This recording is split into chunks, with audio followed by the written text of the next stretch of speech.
Donc pour cette dernière, je voulais revenir sur l'effet un petit peu que j'avais ressenti pendant ces jours où je me retrouvais à 21h pour 10 minutes, simplement à respirer, qui était simplement à respirer, simplement à être allongée.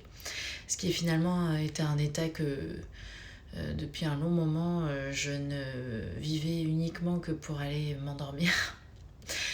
Et là, le fait de couper ma soirée en faisant ça, ça m'a fait un bien fou. Et ça m'a surtout... je me suis rendu compte à quel point finalement quand on est allongé comme ça ou qu'on ne fait rien et qu'on n'est pas non plus happé par quelque chose qu'on regarde, les réseaux sociaux, une série ou même un livre, hein, peu importe, et ben 10 minutes, ça paraît très long. Enfin, ça paraît très long. Ça paraît long. Et donc ça m'a fait poser cette question à quoi est-ce que je passe mon temps finalement pour avoir cette sensation de toujours manquer de temps, ou du moins de vite m'affoler quand je vois qu'il y a pas mal de choses à faire, etc. Et finalement, est-ce que si demain une journée c'était 96 heures, est-ce qu'on ne serait pas dans la même situation, de nous sentir tout le temps happés, tout le temps pris, tout le temps...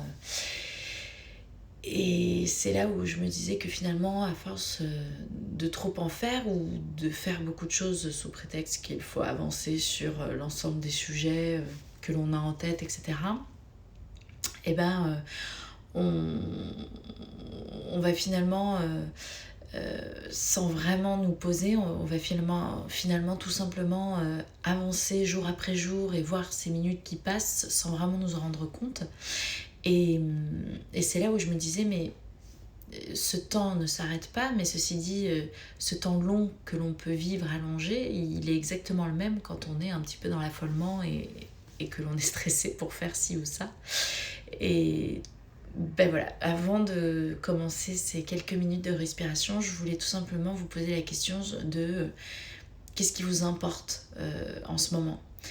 Et c'est peut-être ça qui fait que on peut se sentir un peu moins happé au quotidien, c'est d'être très au clair sur ce qui est important pour nous en ce moment.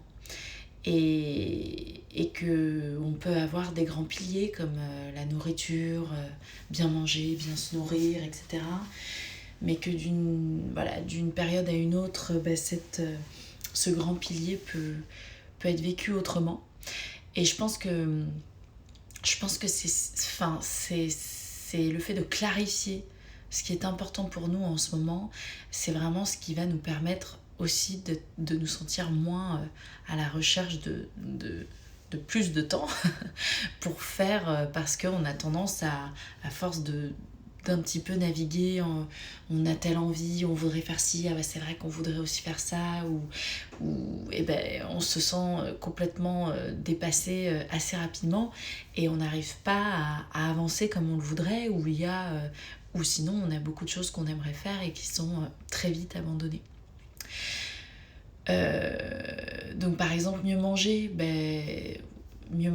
ou finalement bien se sentir dans son corps, en quoi c'est important pour moi en ce moment, et du coup comment je le mets dans mon quotidien en ce moment, parce qu'en ce moment c'est important pour moi.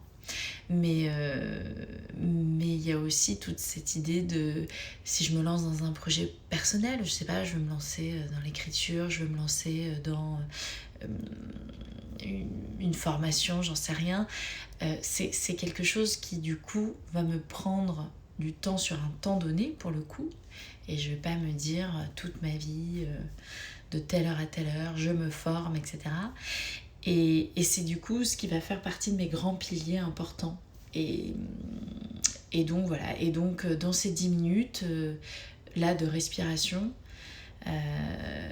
je vous invite vraiment à réfléchir à ce qui est important pour vous en ce moment, et à, plutôt que faire beaucoup, faire peu mais régulièrement, pour avancer dans ces choses importantes qui sont souvent en dehors de notre travail au quotidien. Je vais m'installer pour ces 5 dernières minutes Et je vous remercie d'être venu, en tout cas, d'être venu échanger, enfin en tout cas, voilà, écouter ce que j'avais à vous dire et respirer avec moi. Et je vous souhaite vraiment de passer un bon moment. Et je vous retrouve demain pour un live à midi sur les 4 conséquences du je fais attention en alimentation. Et moi, je vous dis à très bientôt.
Voilà. Ben, je vous remercie beaucoup et je vous retrouve demain pour le live à midi et je vous souhaite tout simplement de réfléchir à cette notion de 10 minutes et ce qui nous importe en ce moment. Merci, bonne soirée.